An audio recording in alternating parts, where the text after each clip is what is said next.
បងទាំងអស់គ្នាដែលអត់តាន់ចេះបកតរ៉េនអាចបកតរ៉េនមួយខ្ញុំបានខ្ញុំបង្រៀនរបៀបបកណាអញ្ចឹងថ្ងៃនេះចេះលុយទិញតរ៉េនមកបង្ហាញបងប្អូនថាត្រូវបកមិនអញ្ចឹងខែនេះគឺខែតរ៉េនហើយសម្រាប់ខែបាត់ដំបងយើងគឺតរ៉េនពេញញ៉ាំហើយពុកម៉ែបងប្អូនដែលចង់ញ៉ាំអីអាចមកលេងខេត្តបាត់ដំបងបានណាម្ដងតិចណាបងប្អូនយើងគឺវាផ្ដាច់ចេញពីគ្នាទាំងអស់មកតាមគ្នានេះមកដូចខ្ញុំប្រាប់អញ្ចឹងអូខេឥឡូវនេះផ្ដាច់ចេញពីគ្នាអស់ហើយតរ៉េន1មូលរួ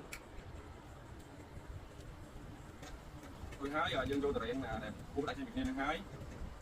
មកពុះចំពីលើហើយចំកណ្ដាលលើនេះចំទៅលើកណ្ដាលហ្នឹងហើយមួយតាមអត់ទេពុះមកនៅក្រោមតែកុំឲ្យពុះចូលជ្រៅពេកយ៉ាបែកសាច់តរ៉េនយើងពុះចឹងរួចហើយយើងជីក្នុងនេះមកជីឲ្យវាជាប់នឹងតោកណ្ដាលនេះខ្នើយណាជីវាស្អាតមកតាមនេះយើង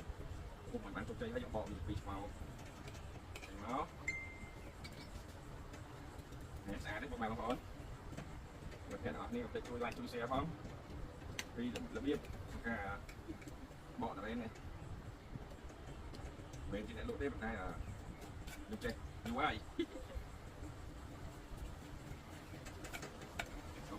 បងប្អូនឬមិត្តភក្តិចង់ឲ្យខ្ញុំបកឲ្យអាចមកបានទិញតរ៉េន10គីឡូមកបកតែញ៉ាំគាត់តែមកខ្លែបហ្នឹងចាស់កន្លះគីឡូលើអានេះអ្នកនេះចង់ពាក់កណ្ដាលមកតែកុំឲ្យគាត់ដល់សាច់តរ៉េនណាបើប៉ះទីទួចអីទេណា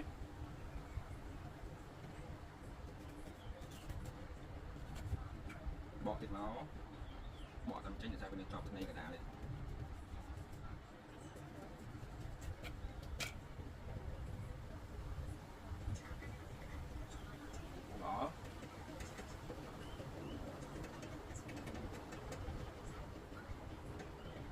យើងខ្លែដល់បងប្អូនហ្នឹងណាដោយសារអានេះមួយទៀតដោយសារវានៅចន្លោះអាចទុកបានតែអាចទុកដល់នេះយើងស្គាល់តែបកញ៉ាំមួយហ្នឹងបាទហើយ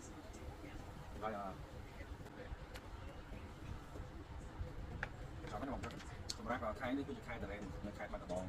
អញ្ចឹងបងប្អូនដែលចង់ញ៉ាំតរ៉េនចូលមកខេត្តបាត់ដំបងមក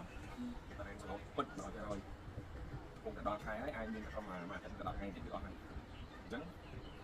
វីដេអូក្នុងការបកនេះតរ៉េនចុងឲ្យមើលនេះគឺចប់តែប្រហែលប៉ុណ្ណឹងសូមជួយ like ហើយនិង share ផងណាបងប្អូនដែលស្រឡាញ់រាប់អានទាំងអស់គ្នាជួយ like page comment ហើយនិង share ទាំងអស់គ្នាដើម្បីឲ្យបានឃើញដល់បងប្អូនទាំងអស់គ្នាដែលអត់ចេះបកតរ៉េនអរគុណ